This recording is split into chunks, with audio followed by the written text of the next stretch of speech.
I am a 32-year-old self-employed engineer specializing in ventilation, a married guy with 2 kids. We are an almost ordinary family living in the county capital. My pretty wife Evelyn was not my first choice, nor was I her first choice. We dated for a while, and when she got pregnant, we got married. However, our marriage wasn't bad, and after a few years, we both agreed that even if it wasn't our first choice, it was the best choice.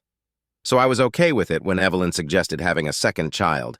Her dream guy, the famous local soccer player she dated before me, never made the national team or got a high-paying contract with some famous continental team. Instead, his addiction to alcohol knocked him off the top, and his beautiful trophy wife left him after some serious abuse. The girl of my dreams found a rich guy, left me, and married him for his money. She cheated on him a lot, and when he found out he wasn't the father of their child, she was dumped without any child support. When the events of this story took place, Evelyn and I had been married for 8 years, and my love for her grew with each passing year. Evelyn was like a fine wine. Each year, she grew more beautiful. The increasing use of the internet to pay bills through bank accounts cost Evelyn and many of her co-workers their jobs, when the bank where she had worked for several years underwent a complete reorganization. She really missed her job, not just for the money, but for the social events they held among the girls, gossip parties, bachelorette parties, and more. Sure, they promised to keep in touch, but everyone knows how hard it can be when friends split up at different jobs and make new girlfriends. It wasn't easy for her to find a new, suitable job. She didn't want to and couldn't replace my secretary in the ventilation business, so such a decision was out of the question. So she rejoiced like a child when, after 4 months of unemployment, she got an appointment to interview for a secretarial position at a new accounting firm and got the job. My accountant is a friend of mine, and I asked him if he knew anything about the guy Evelyn wanted to work for. He had never heard of him, but promised to investigate the matter. Later that day, he called me and told me he had some bad news for me.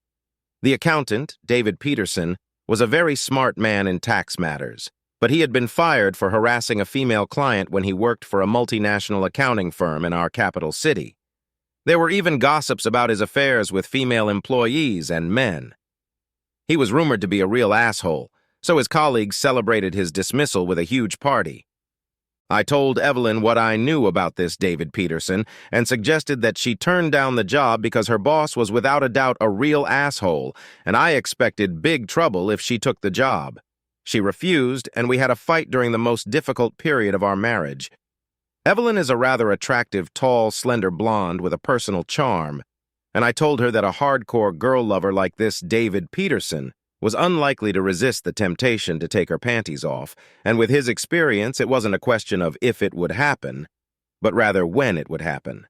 I knew guys like that, and I was sure it would happen, and then our marriage would be over. Evelyn yelled at me that she could take care of herself and knew how to behave with men like David Peterson if he was like my gossipy friends, which she doubted. She made her choice, and I couldn't stop her. Evelyn set to work, and every day after work she had something to brag to me about David. He did this and that. David was everywhere. David could do anything. When she started comparing me to David, like David has a better aftershave smell than you and that kind of nonsense, I got fed up and yelled, "Why the hell are you still here? Why don't you pack up and move in with that damn David when everything he has and does is so much better?" She finally got pissed off and didn't speak to me for a week. Of course, that was stupid of me because I lost all information about what they had done.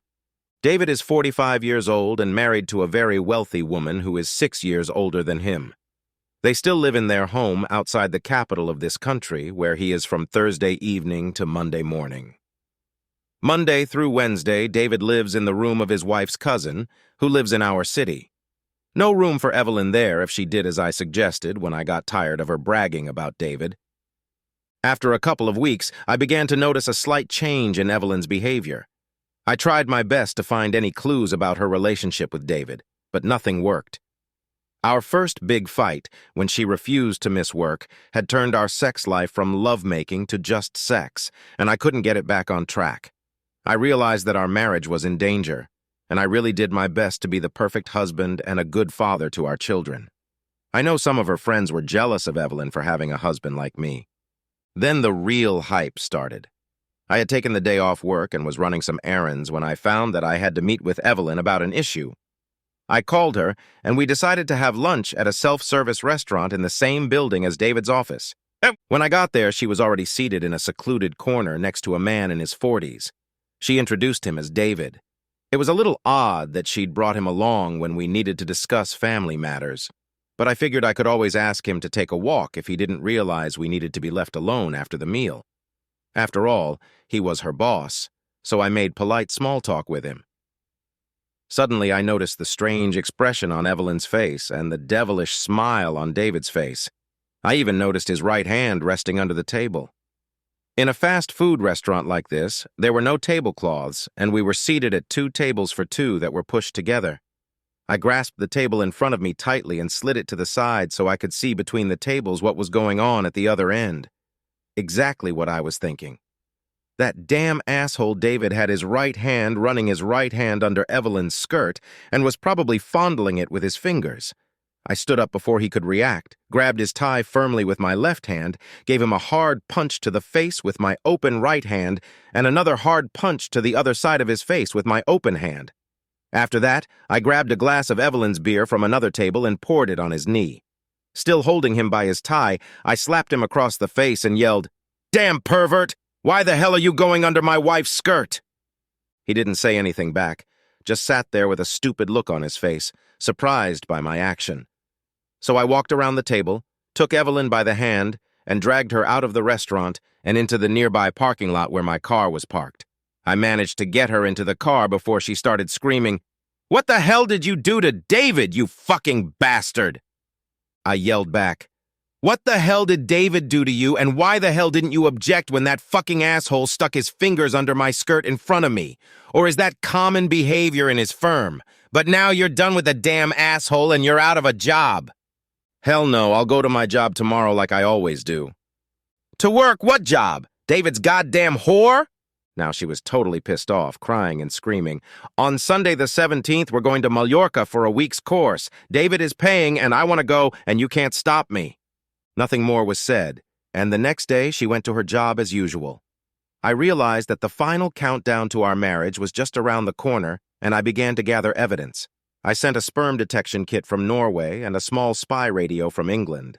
When Evelyn returned from work the day after the restaurant fuss, she had already calmed down and told me that David had been offered to buy 2 return tickets at a 50% discount to the best annual information course for accountants. The course was being held in Palma de Mallorca. Mallorca is a Spanish island in the Mediterranean Sea and is one of the most popular resorts in Europe. The main reason why many courses are held there is the lower price level than in Scandinavia. Another important reason, denied by everyone who goes there, is the nightlife. And Evelyn asked me to understand that David couldn't turn down a deal like that because she got there for free and her education was very good for his business. I told her that if she worked for someone else instead of David, I would understand her boss. But a week in Mallorca with this, David could only end in trouble. The following days passed in silence. Nothing but the essentials were said. DHL delivered the radio from England in 3 days, and I managed to hide the sender in her purse and the receiver in an old car I'd rented from a friend's wife and parked as close to David's office as possible. But it was too much interference and too great a distance, so it gave nothing useful in the days I used it. Unfortunately for me, I didn't get the semen analysis kit before they left, but I did find 1 pair of soiled panties in her underwear and hid them well for future investigation. Then I got some unexpected help from one of my lunch gang friends. He noticed I was in trouble, and when I told him that my wife was going to Mallorca with her pervert boss, he told me there was a simple solution if I wanted to get evidence of her cheating there.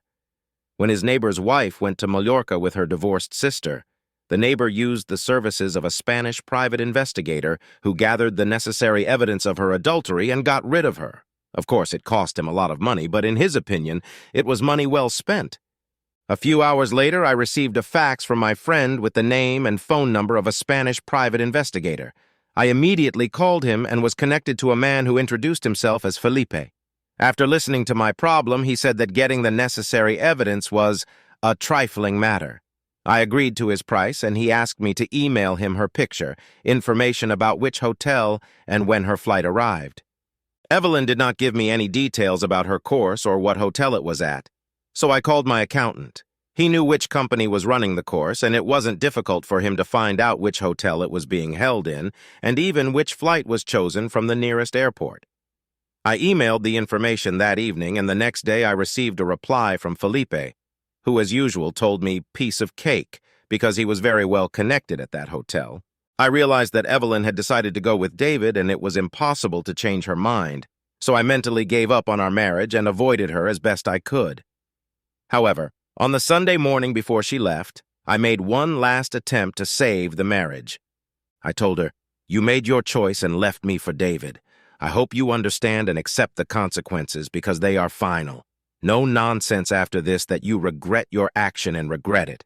Evelyn, I'll give you a fair chance to save our marriage, and I promise to forgive you for everything.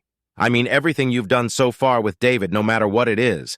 As long as you skip the damn trip so he can't force or blackmail you into going with him.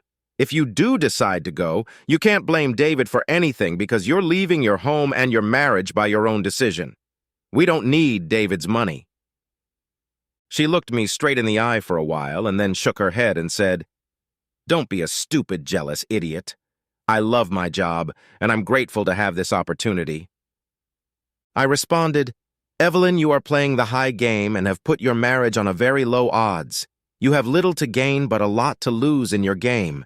My offer to forgive everything you have done so far is only valid until you leave this house today.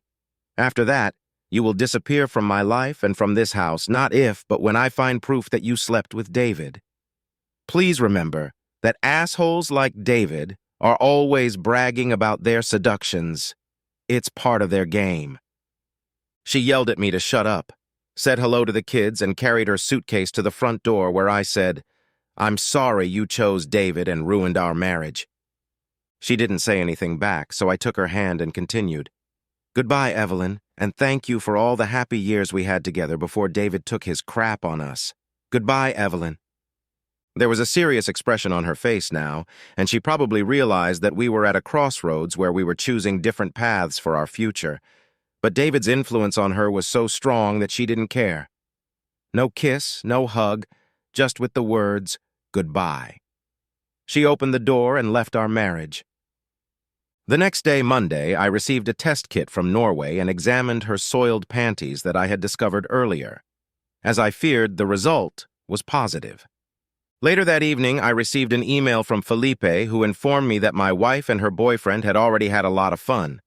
He informed me that he had some great pictures and movies. This evidence was more than enough for a divorce. He asked if I had broadband so I could get some samples online if I promised to keep it all secret until Sunday. He had another case at the same hotel and didn't want any rumors of an investigation there. I promised. When I logged in an hour later, there were both photos and short movies with sound, apparently taken by 2 hidden high-quality cameras in their room. The attached email said that the sex began immediately after they arrived at the room on Sunday. They were the most disgusting movies I have ever seen in my entire life. Evelyn, my wife and mother of my children, whom I loved so much, was engaged in perverted acts with Daniel. I called my accountant friend again who, through his connections, was able to find the phone number of David's house. I called his wife, told her that I had proof that David and my wife were having an affair, and asked if she wanted to do something about it. She agreed, and we decided to meet the next day to search David's office. Mary Ann Peterson was an upscale lady, beautiful and looked much younger than her years. Her casual manners made her a pleasant acquaintance, and I liked her very much. The next morning, when I sought her out at the train station, we had a quick breakfast in a small cafe. She told me that she had already forgiven David twice for previous infidelities and had given me an ultimatum. "One more time and you'll leave," which she intended to fulfill. After that, we went straight to David's office where we started searching the desks. In one of David's drawers, we found a collection of pornographic DVDs. Even Evelyn had a few pornographic DVDs, and several of them were interracial. I found out that the desktop computer in the office was used as a backup for the laptops and was not protected by any password. We were able to read the recent emails they sent each other on weekends when David was home. Lots of nonsense about love and looking forward to our Monday sex. Mary Ann and I were very upset when we left the office, and she wasn't relieved when I promised to give her proof from Mallorca on Sunday. After a pleasant lunch, I drove her back to the train station just in time for her train home. I then went to my lawyer and asked him to settle my divorce. I hadn't spoken to Evelyn since she left Sunday morning. She didn't tell me anything about what hotel she was in, but I could call her cell phone and even send voice and text messages if I wanted to contact her. All European countries use the same GSM cell phone system, and no matter where you are abroad, the phone finds the best local carrier on its own. She called our 7-year-old daughter on her cell phone, but didn't say a word to me. I had something to say to her when she got home, but I no longer cared what she was doing until then. So I was a little surprised when she called me Tuesday night and said, "Hi, honey, I miss you." I replied, "I can't say I miss you because I've been very busy, but I have some very good news for you and David, so you have a good excuse to have a real celebration tonight. Would you like to hear it?" "I am interested, oh my dear. Please tell me." "David is your darling, not me. The good news is that David's wife Marianne visited me today, and when we found out how attached you lovebirds have become to each other, we decided it wasn't worth putting up barriers to your love story. So today I filed for divorce, and Marianne will do so tomorrow, so you two are free as birds to find and move into your own love nest. Congratulations and good luck." Evelyn didn't look happy at all. Quite the opposite when after a few seconds of silence she replied, "It wasn't funny, not funny at all. I called you to tell you that I was fine and to ask if you were still angry." "Of course everything is fine. I know where you are, and was informed by the hotel staff that David and you are sharing a room and bed. You gave David access to your body less than a meter away from me in the restaurant, so it's not hard to imagine what you're doing in his bed."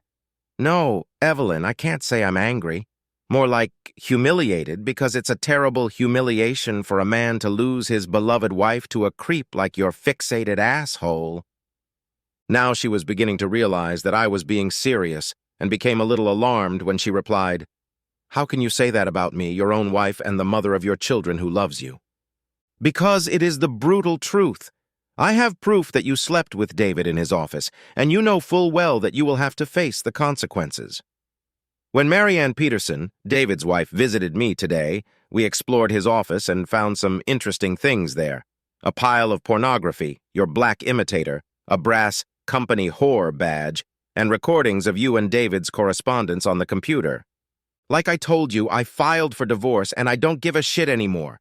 But you're taking a hell of a risk if you don't use condoms." She sobbed. "Oh my God, the badge is just a joke. Please listen to me, it's not what you think."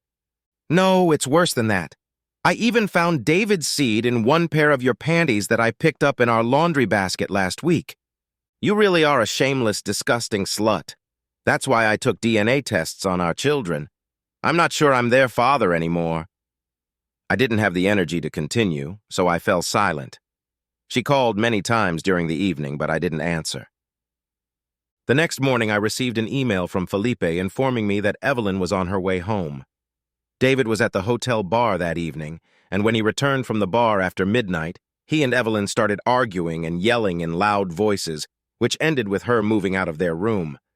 The hotel had gotten her a room for the night, and now she was at the airport trying to fly home. I called Marianne and broke the news to her that the lovers had broken up. David called her last night and told her that he was completely innocent and had never cheated on her.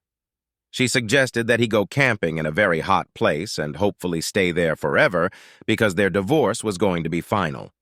David and Evelyn had a strange celebration of their new freedom and what was to be their road to happiness. The house and my ventilation business were recorded and registered as my private property, and Evelyn's share of our assets was 50% of all other assets and our savings after I paid Felipe and the DNA tests.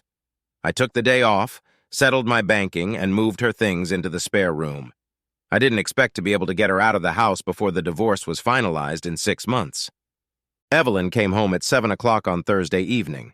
She was a mess, obviously having not slept since David kicked her out of their room Tuesday night. She hadn't been able to get any flights out on Wednesday and had spent the night in a hotel near the airport. I offered her something to eat or coffee if she wanted, and told her we could talk tomorrow. She wasn't hungry and wanted to sleep in her own bed, but there was a surprised look on her face when I told her she could use the spare room until she found a place to move on her own. I think this was the first time she truly realized the consequences of her cheating with David. She was going to have to pay a heavy price. I made her breakfast the next morning, and she told me that she regretted the trip on Monday, and when she called me on Tuesday, she still had a faint hope that I would forgive her.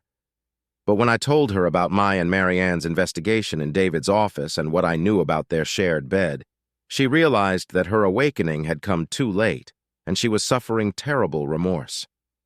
David spent the evening in a bar with a gang of accountants. When he returned to the room, he found her crying, and when she told him I had filed for divorce, he burst into loud, cruel laughter. But then he was shocked when she told him that Marianne and I had investigated his office, found evidence of their adultery, and even she had decided to file for divorce. After a brief phone conversation with Marianne, he became furious and accused Evelyn of seducing him. When Evelyn tried to calm him down and comfort him by telling him that they could now get married as he had promised, he yelled at her that no sane man would want to marry the damned whore who had ruined his life. He then fired her from her job and gave her 5 minutes to get out of his room. I suggested she take time out until Sunday to negotiate our divorce, and she agreed. I'm sure it saved her from being caught in a lie. I even suggested that she go to the hospital for a checkup and see a lawyer if she objected to my terms on Sunday. Sunday morning, I took the kids to Evelyn's parents, told them that Evelyn and I had decided to separate, and it meant nothing to their good feelings toward the kids. Back home, I told Evelyn that I had hired a private investigator in Mallorca and he had done a good job, so I could say I had good control over what David and her were doing there. I put the DVD into the player and pressed the button. The movie showed them arriving at the hotel, entering the room, and immediately stripping naked. When Evelyn heard herself say on the tape, "I wish that asshole back home could see us now," an ashy grayness hit her face. She cried and screamed, "Stop it, stop it, stop it, stop it," and ran off to the spare room. I mailed Marianne some photos and movie excerpts. In one of them, David says, "My goddamn wife is a frigid old whore." It's not easy to explain that to him. I called her and told her that she now had all the evidence she needed on her computer to show David when he got home, and pretended to be completely innocent. An hour later, when Evelyn had calmed down, she came out of the spare room and wanted to hear my divorce terms, accepted them without objection, and promised to find an apartment and move out as soon as possible. She didn't want a divorce, but realized that under the circumstances it couldn't be avoided, so she promised to do everything she could to make the divorce as easy as possible, which she did. She even begged me to remain friends and not use our children against each other. I agreed and told her that I did my best to give her fair terms. She agreed and gave me her word that she had never cheated on me before meeting David and that I was the father of our children. 7 months later, our divorce was final. Evelyn and I are still friends, and she was right. I am the father of our children, whom she is allowed to see as much as she wants. Evelyn lives on her own in a small one-bedroom apartment and has found a new job at an insurance company. Since neither of us met for Christmas, we spent it together at my house to give our children a nice holiday, which they really appreciated. But I have no intention of getting her back. Marianne divorced David, and his business went bankrupt when Evelyn's union sued him, and he was sentenced to pay court costs and her 3-month salary. He got nothing from Marianne, and without her support and with the notoriety he gained from his mess with the union, he was unable to get new loans and had to quit his business when he was very close to making it profitable. He lost all his savings and still has to pay off several loans. Seducing and having sex with Evelyn turned out to be a very expensive and stupid mistake for him. The only thing I know about him today is that he left our town. I now look forward to next Saturday when I have a date with Annalie, the sweet, lonely police officer I first met when she fined me for speeding, and then met her again a few hours later in a supermarket where she somehow still remembered me, and with a warm smile on her face asked, "No hard feelings?" "No. I'm very pleased to have been fined by the most beautiful and sweetest officer I've ever seen. And she's also very kind because she gave you a 10% discount off your actual speed, which saved your driver's license." As a joke, I told her with a laugh, "If you were single, I would have proposed to you right away." Even she burst out laughing and replied with a sweet smile, "I am single." I didn't dare to propose, but I had the courage to at least set up a date, which I am looking forward to.